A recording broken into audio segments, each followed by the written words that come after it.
여호와께서 말라기를 통하여 이스라엘에게 말씀하신 경고라. 여호와께서 이르시되 내가 너희를 사랑하였노라 하나 너희는 이르기를 주께서 어떻게 우리를 사랑하셨나이까 하는도다. 나 여호와가 말하노라. 에서는 야곱의 형이 아니냐. 그러나 내가 야곱을 사랑하였고 에서는 미워하였으며 그의 산들은 황폐하게 하였고 그의 산업을 광야의 이리들에게 넘겼느니라. 에돔은 말하기를 우리가 무너뜨림을 당하였으나 황폐된 곳을 다시 쌓으리라 하거니와 나 만군의 여호와는 이르노라. 그들은 쌓을지라도 나는 헐리라. 사람들이 그들을 일컬어 악한 지역이라 할 것이요 여호와의 영원한 진노를 받은 백성이라 할 것이며 너희는 눈으로 보고 이르기를 여호와께서는 이스라엘 지역 밖에서도 크시다 하리라. 아멘. 성도 여러분, 최근 여러분들의 지인이나 아시는 이웃들 중에 카카오톡도 좋고요, 또 다른 SNS의 사진 또는 글 중에 좀 축하할 만한 그런 행복한 사연들 혹시 있으신지 모르겠습니다. 제 친구들은 주로 이제 목회자들이고 그렇습니다. 그러다 보니까 이제 목회지에서 일어나는 여러 가지 상황 속에서 좋은 것들, 그런 이제 그림을 보면 두 가지 마음이 생기더라고요. 하나는 너무너무 잘 됐다, 축하한다, 야 너나 내나 별반 견줄 게 없지만 그래도 하나님이 너를 들어 쓰시는구나, 하나님 살아계시는구나, 그러면서 이제 축하를 하는 겁니다. 가령 이런 겁니다. 우리 성도님들을 예를 들면 이런 거죠. 이제 집에 이제 재정 문제가 발생했는데 그 재정 문제가 하나님 은혜로 잘 해결이 됐어요. 그리고 남편과 아내가 한 10년, 20년 살다 보니까 이게 마음이 또 세월이 갈수록 또 잘 안 맞을 수 있잖아요.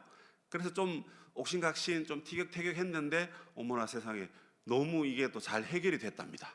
그래서 같이 부부가 이제 여행 갔다 온 그런 사진을 올리기도 하고 그렇습니다. 사업이 좀 어려웠던 분이 사업이 갑자기 사업이 잘 되는 건 그것도 하나님의 도움이죠. 사람이 열심히 노력한다고 해서 무조건 잘 되는 것은 아니지 않습니까? 여러 상황들을 고려해야 되니까 그 모든 것은 역시나 하나님의 도움이었다 하는 것입니다. 자, 이런 이야기를 들을 때 일단은 기쁘죠. 기쁘죠. 나에게 일어날 일은 아니지만 그래도 내 친구가, 나의 지인이, 나의 이웃이, 우리 성도가 그런 일이 발생하면 여러분 얼마나 기쁘겠습니까? 근데 또 하나는 또 이런 마음이 듭니다. 그런데 하나님, 저는요, 이런 느낌. 저는 언제 도와주실 건가요? 저는 아직 대출금도 갚아야 되고요. 저는 아직 사업을 일으키지도 못했고요. 저는 집사람 사랑해서 결혼했는데 왜 시간이 갈수록 우리는 점점점 멀어져 가는 걸까요? 왜 그럴까요? 하나님, 좀 도와주세요. 그래서 약간은 좀 섭섭한 마음. 그런 게 이게 왜 생기는지 모르겠어요. 그래서 우리 마음에 이게 기도가 하다가도 기도가 응답이 잘 안 되거나 내가 계획한 대로 뭔가 열심히 가다가도 뭔가 이게 어그러지면 이게 결과가 잘 안 나오면 이상하게 이게 내 탓이요 하면 참 좋은데 이걸 하나님께 이상하게 이야기하면서 조금 서운한 마음을 이야기하더라 하는 겁니다. 그러면서 우리가 하나님 앞에 대놓고 이렇게 말하지는 못하지만 우리 속에 이제 이런 얘기를 하는 거죠. 하나님, 저를 사랑하시는 거 맞죠? 네. 이런 얘기는 함부로 하면 안 되죠. 하나님께는. 여러분, 하나님은 그 사랑이 영원하고 무한하고 불변하신 온 세상의 사랑의 원조입니다. 원조. 세상의 모든 사랑이 하나님으로부터 왔어요. 여러분 집에 계시는 그 강아지들이 여러분 보고 꼬리 살랑살랑 흔들면서 사랑한다 그 뜻이잖아요. 그 사랑도 심지어 그 강아지를 지으신 하나님으로부터 온 거예요. 우리도 마찬가지예요. 그런데 여러분, 우리가 이렇게 질문합니다. 우리의 상황이 조금 변하고 우리의 환경이 조금 변하면 또 내 감정이 조금 서운해지면 그걸 그냥 하나님 저 사랑한 거 맞나요? 이렇게 묻는다는 겁니다. 우리가 연약해서 아마 그런 것 같습니다. 이런 것은 바로 여러분 성공은 하나님의 사랑의 증거다라는 그런 기복적인 그런 마음이 우리 안에 있어서 그런 것 같습니다. 무슨 말입니까? 잘 되면 이거 하나님 우리 사랑하시는가 보다 그 생각한단 말입니다. 그런데 성공하지 못하면, 좀 잘 못 되면 그저 우리가 하나님의 사랑을 의심한단 말입니다. 여러분, 그러므로 모든 설교에는 여러분 주제가 있기 마련인데, 저는 오늘 졸리는 여러분들을 위해서 주제를 미리 말씀을 드리고 말씀을 나누려고 합니다. 오늘 설교의 주제는 하나님의 사랑을 의심하는 겁니다. 하나님의 사랑을 의심한 이유가 있어요. 그 첫 번째, 자기의 감정의 문제, 두 번째, 환경의 문제입니다. 하나님의 사랑은 과거나 지금이나 앞으로도 변치 않는 사랑이신데, 사람의 감정 때문에 또 우리가 살아가는 환경적 요인 때문에 이 하나님의 사랑을 우리가 의심하고 있더란 말입니다. 그 의심하는 우리들에게 하나님께서 오늘 무엇을 말씀하시는가, 그걸 듣는 것이 오늘 이 말라기서의 핵심인 겁니다. 하나님의 사랑을 의심하는 삶은요, 예수 믿는 우리들에게도 가끔씩 나타나더라는 겁니다. 다 그렇다 그러면 우리가 믿음이 없는 사람이 되니까 조금 소수가 그런 사람이 있다고 칩시다. 그런데 2400년 전에 말라기 시대를 살아가는 그 이스라엘 성도들에게도 그런 의심이 발생하였습니다. 아시는 대로 이스라엘 백성들은 하나님 앞에 범죄했습니다. 그래서 하나님이 이방 나라에 보내가지고 거기서 교육을 열심히 받고 70년 만에 다시 집으로 돌아오게 하셨어요. 하나님께서는 광야 학교에서도 우리를 교육시키시지만, 하나님은 저 이방 나라 포로 생활을 통해서도 교육을 시키십니다. 그리고 이스라엘 백성이 돌아왔습니다. 돌아와서 100년, 한 110년 정도 살았습니다. 그리고 지금은 예수님이 오시기 전 한 420년 또는 400년 전 시대입니다. 포로에서 돌아와서 100년이 지났으니까 세월이 많이 지났습니다. 그리고 이 사람들이 돌아와서 집을 짓기보다 성전을 먼저 짓고 하나님을 예배하는 일에 먼저 힘을 썼습니다. 네, 물론 중간에 조금 미끄러지기도 했지만, 그러나 학계 선지자의 그 외침, 그 말씀을 듣고 회개하고 다시 예루살렘 공동체를 세우는 일에 최선을 다했습니다. 자, 그리고 100년이 지났어요. 그럼 이 사람들이 100년 동안 기도 안 했겠습니까? 기도했습니다. 뭘 기도했을까요? 나라를 잃고 끌려갔는데 70년 만에 집으로, 고향으로 돌아왔으니 아무것도 없습니다. 근데 여기에 이제 모든 우리의 공공시설과 우리의 삶의 기반들을 다 새롭게 세워야 되는 겁니다. 그리고 잘 세웠습니다. 그리고 기도했습니다. 그런데도요, 여전히 이들은 어려운 삶을 살고 있었습니다. 그 어려운 삶의 요인 두 가지입니다. 그 첫 번째가 뭐냐면, 돌아왔는데 여전히 우리는 약한 나라라서 강한 나라인 페르시아의 지배를 받게 되었단 말입니다. 그러니까 완전히 아직 해방된 게 아니에요. 그러나 이 페르시아는 매우 자유로운 종교 정책을 사용했습니다. 무슨 말이냐면, 내가 이 세계의 모든 땅을 다 잡아먹으면서, 그죠? 이스라엘 백성들을 다시 돌려보내면서 너네 지역에 있는 너네 동네는 너네들이 관리해라. 그리고 너희들이 믿는 하나님 열심히 믿어라. 열심히 믿어라. 내가 도와줄게. 성전 내가 지어줄게. 성전 내가 공사해줄게. 회당 필요해? 그럼 내가 지어줄게. 이런 정책입니다. 좋은 거죠. 그럼에도 불구하고 이스라엘 백성들이 아직까지 페르시아의 압제를 당하고 있었기 때문에 완전한 종교의 자유는 사실은 없었다, 이렇게 볼 수가 있을 것 같습니다. 온 세상을 다스리시고 통치하시는 만왕의 왕이시고 창조주 하나님이십니다. 그 하나님의 백성입니다. 그 하나님의 음성을 듣고 살아가야 됩니다. 그런데 하나님의 음성도 들어야 되고 페르시아 눈치도 봐야 되니까 이 얼마나 여러분 힘든 시간이겠습니까? 그러기를 100년, 110년, 앞으로 400년을 더 그렇게 살아야 됩니다. 그러니까 여러분, 그들이 신앙에 이게 지금 적신호가 오게 된 겁니다. 그런데 여러분, 엎친 데 덮친 격으로 이 당시에 가뭄이 일어나고, 그 가뭄으로 인해서 우리는 5월달을 지나면서 우리나라도 옛날에 보릿고개가 있었죠. 보릿고개. 제가 생일이 5월달이거든요. 그래서 태어나면서 부모님이 그랬대요. 아이고, 네가 5월달에 태어나서 이렇게 먹을 것이 없다. 그래서 줄 게 여러분, 제가 못 먹어가지고 이렇게 덩치가 커졌을까요? 그렇죠? 그래서 보릿고개에 태어나니까 아이고 하면서 그랬던 우리 옛날 할아버지 할머니의 그 곡소리가 기억이 납니다. 다 예수 믿으셨는데도 이상하게 곡을 하시더라고요. 아이고 하면서. 근데 여러분, 가뭄이 오니까 이 경제적으로 궁핍하고 가난한 사람들은 더 큰 어려움에 시달리게 되는 겁니다.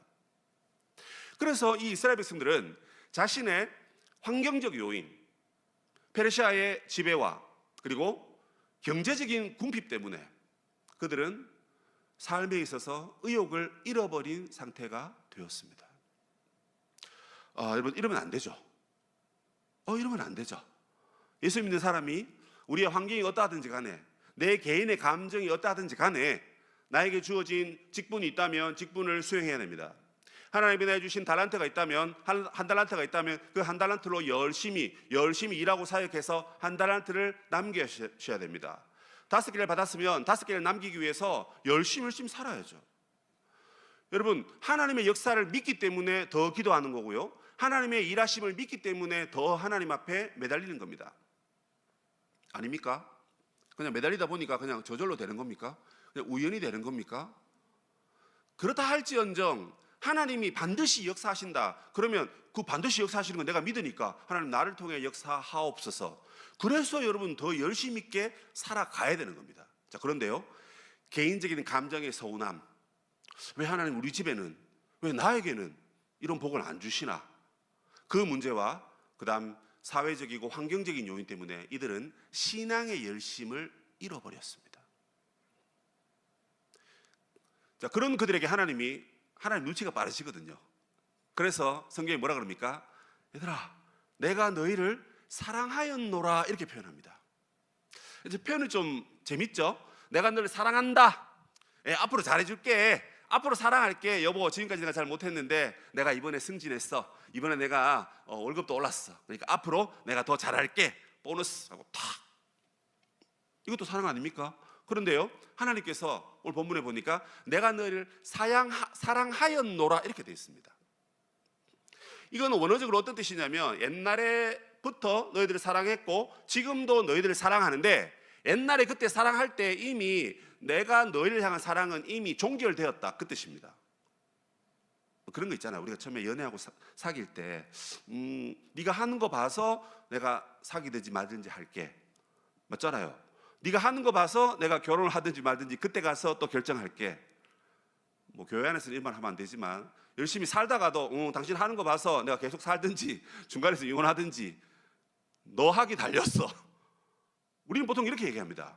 근데 하나님은요, 한 번 사랑하기로 딱 결정하셨을 때 이미 그 사랑이 끝까지 갈 거라고 이미 말씀하시고 더 이상 안 물어도 이미 끝까지 간다, 이렇게 우리를 사랑하였다라고 말하는 겁니다. 자, 그런데 지금 시험이 들었어요.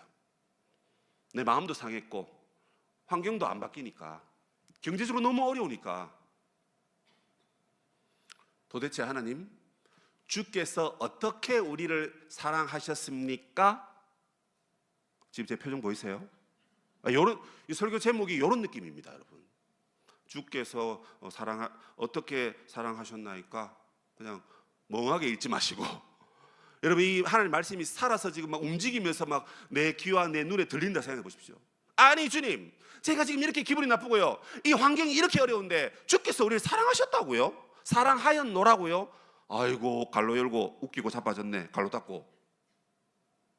말로 그렇게 안 하고 마음으로 그랬단 말입니다, 여러분. 사랑하는데 지금 제 마음이 이렇고, 사랑하는데 지금 이 환경이 이렇게 안 바뀌고 이렇다고요? 도대체 어떻게 우리를 사랑하셨다고 그런 말씀을 하십니까? 하나님이 영이시니까 보이지도 않으니까 멱살 잡고 하나님하고 싸울 수는 없고, 하나님께 말로써 하나님께 공격하면서 질문하면서 도대체 어떻게 우리를 사랑하셨습니까? 이 질문을 한 겁니다. 여러분, 이런 태도는 신앙생활하는 우리에게 있어서 참 몹쓸 짓이죠. 우리를 지으시고 우리를 부르신 만유의 주가 되신 그 하나님 앞에 우리가 어떻게 감히 이런 말을 할 수 있겠어요? 그러나 앞서 말씀드린 대로 내 감정과 우리의 환경이 뒷받침되지 않으니까 이거 뭐 하나님이고 뭐가 없는 겁니다. 지금 내게 중요한데 내 뜻대로 안 되니까 하나님을 소환시켜가지고 하나님을 앞에 세워두고 하나님께 이렇게 따져 묻는 겁니다. 그런 가운데 하나님은 내가 너 사랑했다. 아니, 지금도 사랑하고 너가 무슨 짓을 하더라도 내 사랑은 안 변해. 안 변해. 그러면서 이 영적으로 해이해지고 나태해진 이 이스라엘 백성에게 6가지 주제를 가지고 너 지금 6가지 이 부분에서 지금 잘못됐다. 나는 끝까지 너를 사랑하고 끝까지 너와 함께하고 내가 너에게 다 준비하고 다 기다리고 있는데 너 그것 조금 힘들다고, 그 마음 좀 상한다고, 이렇게 내가 하나님이 나를 사랑하느냐 안 하느냐 그걸 묻는다고? 잘 됐다, 이리 와라 이리 와라. 너 지금 그거 물었지? 나는 너에게 6가지를 이야기하면서 이거 다 잘못됐다. 지금 이거 잘못됐고 이거 잘못됐고 이거 잘못됐고 이거 잘못됐고 이거 잘못됐다. 그런데 내가 이 말을 하는 이유는 뭐냐면 1절에 경고라 라고 얘기합니다. 무슨 경고입니까? 너가 질문 잘했다. 그런데 너가 옳은 게 하나도 없어. 내가 보기에 6가지 다 어기고 있어. 그 말씀을 다 어기고 있어. 그래서 내가 이제 최후의 경고를 한다. 그러나 이 경고는 내가 너를 죽이기 위해서, 내가 너를 멸하기 위해서 주는 경고가 아니야. 여러분, 경고를 왜 합니까? 그 사태가 일어나지 않도록 하기 위해서 경고하는 겁니다. 사태가 일어났는데 경고하면 뭐합니까? 이미 다 지나가 버렸는데, 다 끝나버렸는데. 더 이상 그렇게 하면 안 돼. 그 메시지를 하기 위해서 경고의 말을 하시는 겁니다. 자, 그러면서 오늘 첫 번째 주제는 뭐냐면, 하나님의 사랑을 우리가 의심하고 있을 때 하나님이 아니다, 나는 너를 사랑하였노라. 자, 그러면 뭡니까? 어떻게 사랑했습니까? 이걸 물었을 때 말라기는 하나님의 말씀을 대언할 때 하나님의 사랑의 증거를 2가지를 이야기하고 있습니다. 뭘 얘기하고 있다고요? 하나 둘 안 주무시고 계시죠? 주무시고 계시는 것 같아서 제가 여러분들 잘 안 보여요. 주무시면 안 됩니다. 2가지 사랑의 증거를 말씀한단 말입니다. 자, 그 첫 번째가 뭡니까? 그 첫 번째는 내가 너희를 선택했다는 것입니다. 자, 뭐라고요? 첫 번째 사랑의 증거는 하나님이 우리를 선택하셨다는 겁니다. 자, 선택 나오면 이게 하나님이 이제 사람을 예정하시고 하는 그 얘기입니다. 그 얘기. 야, 이거 하나님이 예정하시고 누구는 예정 안 하시고 그 얘기인데, 오늘 이제 교리 공부가 아니니까 자세한 얘기는 하지 않고요. 하나님이 선택했다는 그 얘기만 하겠습니다. 내가 야곱을 사랑하였노라. 그런데 사랑하였노라고 선택이라는 단어는 없습니다. 그러나 이제 문맥의 뉘앙스는 뭐냐면, 내가 야곱을 사랑해서 야곱은 선택했지만 에서는 미워하고 그래서 선택하지 않았다, 그 뜻입니다. 그런데 여러분 아시는 대로 야곱과 에서의 가정은 에서가 형입니다. 질문합니다. 여러분, 에서가 효자입니까? 야곱이 효자입니까? 오전에는 질문 답이 바로 나오던데. 네, 맞습니다. 성경 공부 열심히 하셨네요. 에서가 효자입니다. 왜요? 에서는 사냥해서 그 음식을 갖고 와서 요리를 또 기딱쪽에 잘합니다. 여러분, 사냥을 잘하는데 요리도 잘하고, 야, 이게 1등 신랑감입니다. 그죠?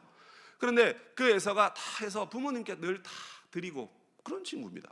근데 야곱은요, 이름부터 기분이 나쁩니다. 약삭빠른, 또 뭐예요? 사기꾼.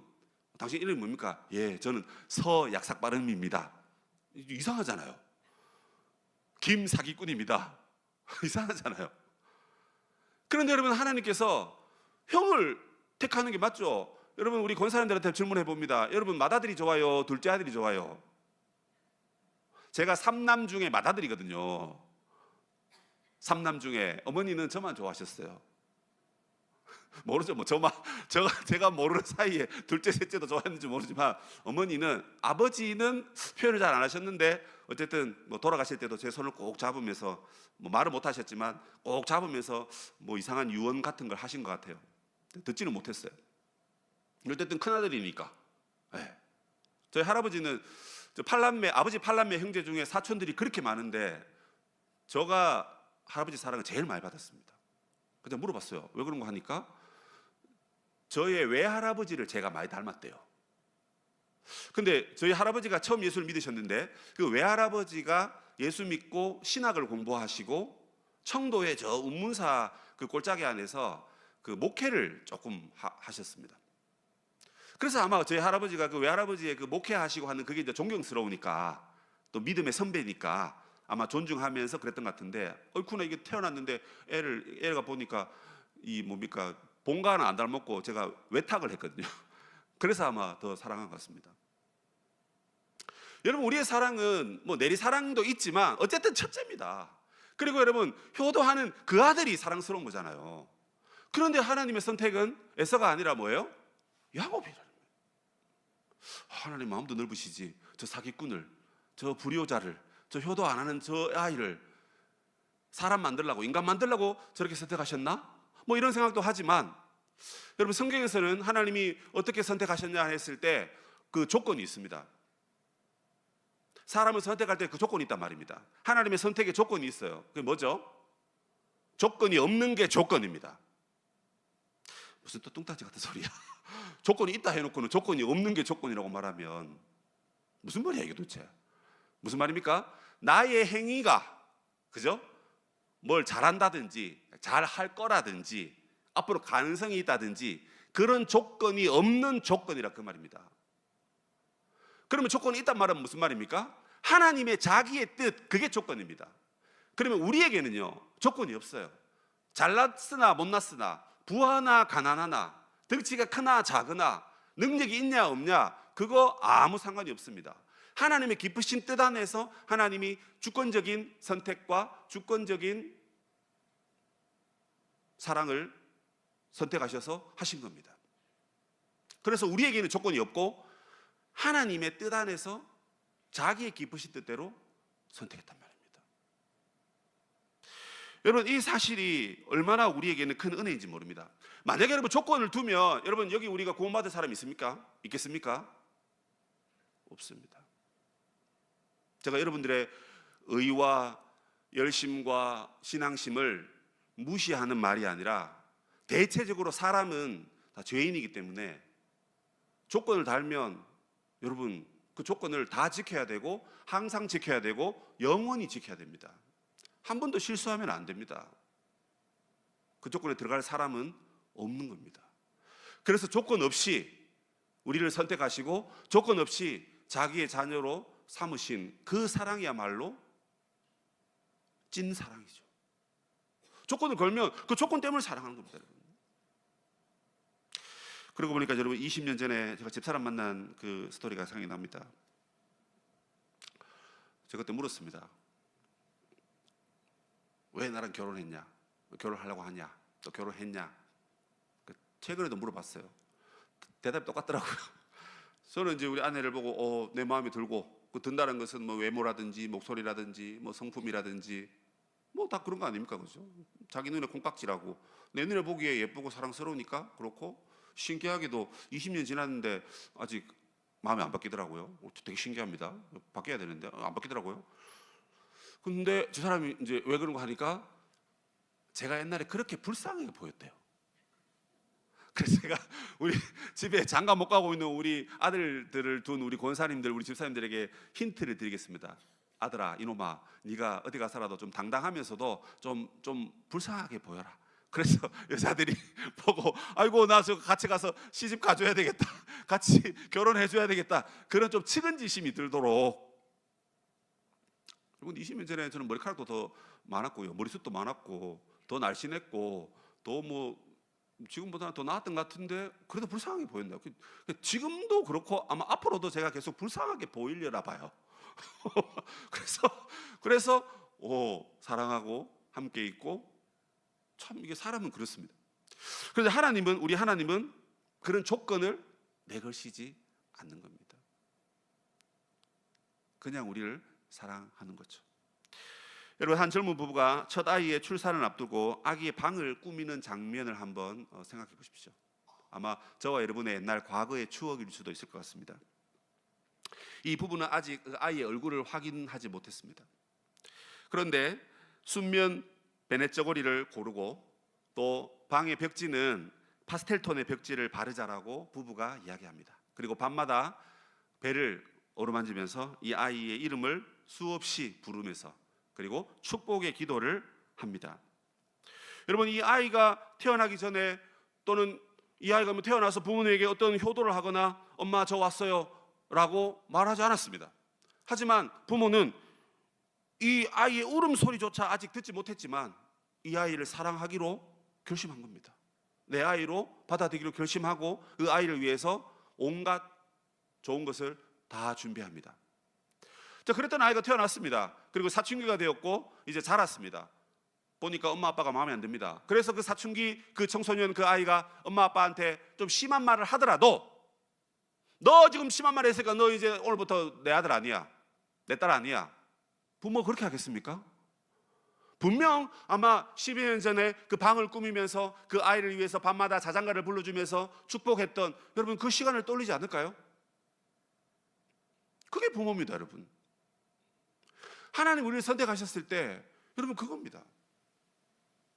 어떤 우리의 행위를 하지 않았지만 하나님은 본인의 기쁘신 뜻 안에 우리를 예정하사 그리스도 예수 안에서 우리를 선택해서 이 땅에 오게 하신 것입니다. 그러므로 로마서 9장에 보면 구원 얻는 것은 인간의 행위가 아니라 우리를 부르신 이로 말미암는다 이렇게 말하고 있습니다. 우리의 조건과 우리의 행위와 우리의 선행이 우리가 선택받는 그런 조건이 되는 것이 아닙니다. 우리를 부르신 하나님의 뜻 안에서 우리가 하나님의 선택을 받았다 하는 것입니다. 여러분 이것이 바로 우리가 하나님의 사랑을 받았다는 증거 첫 번째인 겁니다. 우리를 선택하신 그 하나님은 결코 우리를 버리지 않으십니다. 우리는 여러분 그러나 우리의 감정이 상하고 우리의 주머니 사정이 나빠지면 하나님의 사랑을 의심하고 판단하잖아요. 그러나 하나님은 한번 선택하신 것 끝까지 가십니다. 영원히 가십니다. 영원히 우리를 사랑하기로 작정하시고 그래서 창조하셨고 창조하신 우리를 하나님은 다스리고 계십니다. 다스리신 그 하나님이 우리가 조금 힘들다고 우리를 버리시고 우리가 좀 못났다고 우리를 모른 채 하시고 그런 하나님이 어디 있습니까? 그런 하나님은 하나님 아닙니다, 여러분. 우리가 의심하는 그 사랑 그건 참 사랑이 아니죠. 하나님 사랑도 아닙니다. 하나님은 그런 하나님이 아니시기 때문에 그렇습니다. 그러므로 여러분 우리의 감정이 상하고 우리의 형편이 어려워질 때 감정과 환경을 묵상하지 말고 나를 택하시고 주권적으로 나를 땅에 부르시고 그래서 비록 어렵고 힘든 보릿고개를 지난다 할지라도 하나님의 사랑으로 하나님의 선택하신 그 사랑으로 나와 함께 하시는 그 하나님을 더 깊이 묵상해야 될 줄로 믿습니다. 여러분 그렇기 때문에 여러분 사회적 잣대로 하나님의 사랑을 판단하지 마십시오. 여러분 하나님의 역사는요 초자연적인 역사로 일어나잖아요, 그죠? 그리고 또 뭐가 있습니까? 자연적 법칙입니다, 여러분. 자연적 법칙이 뭡니까? 내가 열심히 노력했는데 우리나라 경제 사정이 어려우니까 내 사업이 안 되는 거 그게 자연 법칙입니다. 근데 우리는요 뭐 말만 하면 전부 다 기적을 바라고 있어요. 다 힘들어하고 있는데 나는 잘 돼야 되는 거야. 다 힘들어하고 있는데 우리 교회만 잘 돼야 되고 물론 우리 교회가 잘 돼야죠.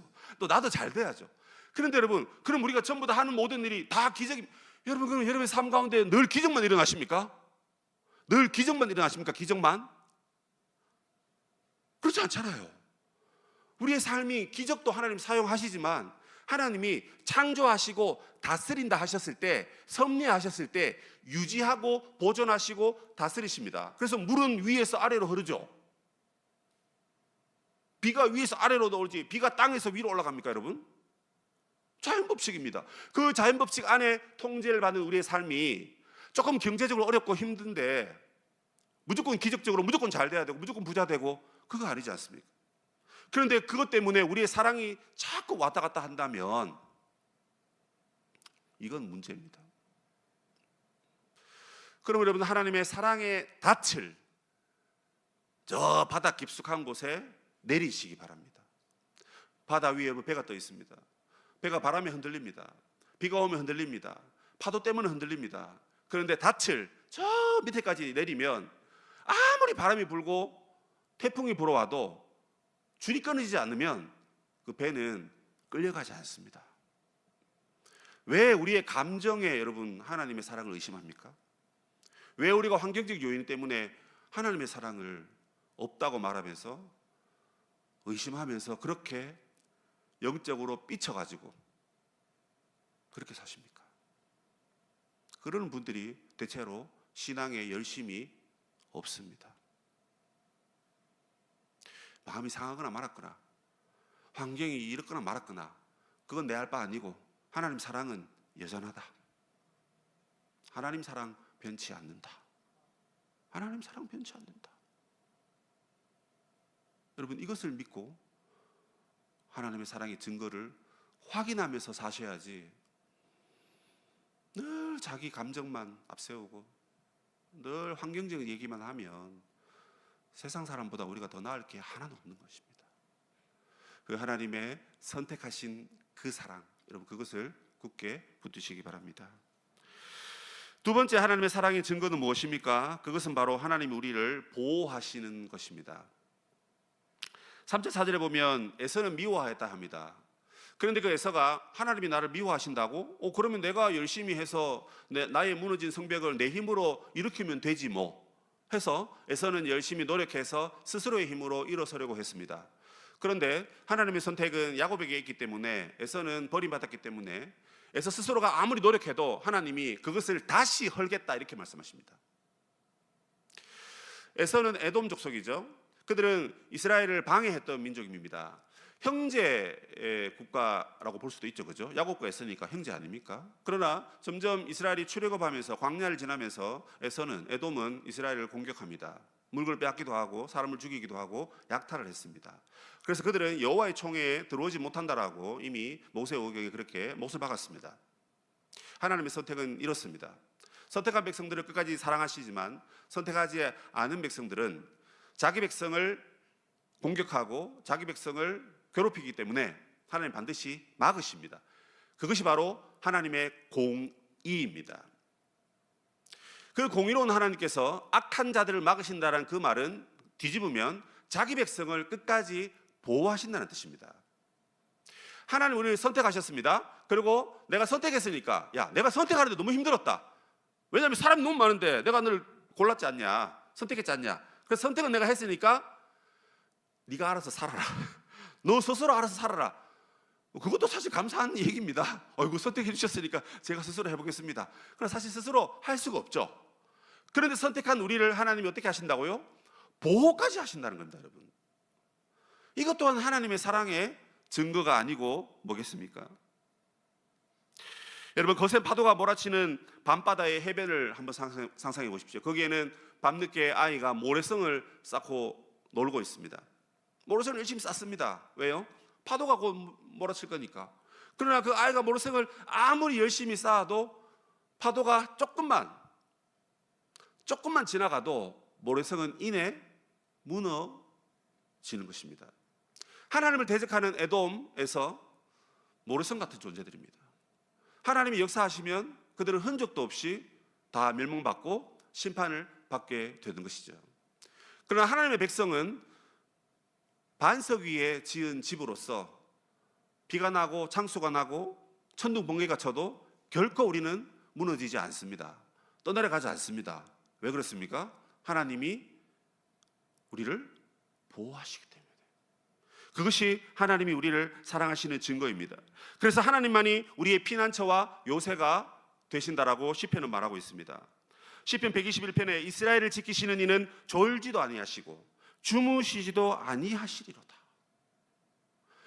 이게 이제 신인 동형론적 표현이라는 것입니다. 무슨 말입니까? 하나님이 자는지 안 자는지 주무시는지 안 주무시는지 우리가 어떻게 합니까? 근데 우리가 쉽게 알아들으라고 하나님의 그 행동을 우리의 행동에 빗대어 가지고 쉽게 말해주는 겁니다. 그만큼 하나님이 우리를 지키고 계신다는 겁니다. 우리를 보호하신다는 겁니다. 낮의 해와 밤의 달이 너를 상치 않겠다 이렇게 얘기합니다. 낮의 해가 우리를 상치 않도록 하나님께서 구름 기둥을 보내시죠. 근데 밤의 달이 우리를 상치 않게 한다, 이게 무슨 말입니까? 여러분 팔레스타인과 이스라엘이 있는 그 적도 부근에는요 달이 뜨면 달이 진짜 크게 뜹니다. 여러분 진짜 크게.